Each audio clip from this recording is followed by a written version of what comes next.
Sheesh. What's up guys? So today mag-unbox tayo ng mga napamili natin sa Olis last time tsaka sa Toys R Us sa Shangri-La. Tara!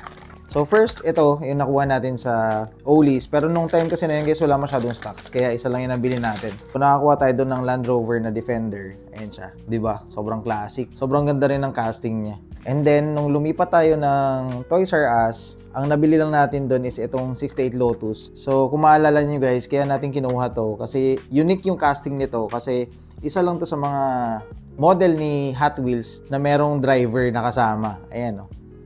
Ayan siya. May kasamang driver. Tapos, etong dalawang to. So, di ba kumuha tayo ng Fast and Furious na Jada na Nano Hollywood. Ito yung mga model guys na 1:100 scale yung scale niya. Yan. So, maliit. So, hinahunt natin dito guys is yung Dom's Ice Charger. Ayan siya, ito. Tapos, yung mailap na Lycan na to. So alam ko guys, ito yung Lycan yung pinaka-rare dito or bihirang-bihira maka-encounter ng Lycan dito sa series ng blind box na to or blind packs na to. So last time nakakuha na tayo ng Supra. So tara unbox natin. Teka, lagay muna natin to dito.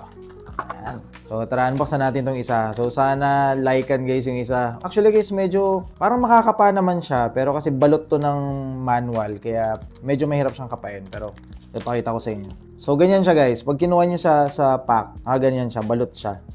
Ayan. So, ito ay... Oh! Another Supra na white. So, meron na tayo nito guys. Yung nakuha natin sa Tacloban. Yung nahunt natin sa Tacloban. Yung Supra na white din. But still, maganda pa rin. Ayan. Yung head, yung brake lights. Kita. Tapos of course, yung headlight niya. Ayan. Unbox natin. Sana Lycan to. Sana Lycan guys. Kaya to. Oh! Same na same ko. Ano yung nakuha natin guys sa Tacloban? Yun din. Yung Supra na yellow. Ayan. Ayan siya. Or, orange, Supra na orange. So, ayan siya. Grabe.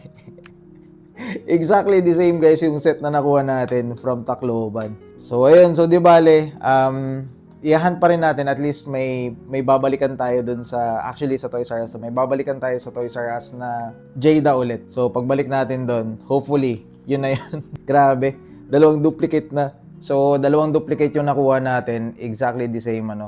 Siguro, ibebenta na lang natin tong doubles, yan, or gusto nyo ba ipa-giveaway na lang natin? Pwede naman. Sige, pag-giveaway na lang natin, ano. Tapos sagutin niyo na lang yung shipping. So, yun lang muna sa ngayon, guys. Hunt natin yung Lycan na yan. Hindi natin titigilan hanggat hindi natin nakukuha yan. So, yun lang sa ngayon. Happy hunting and God bless.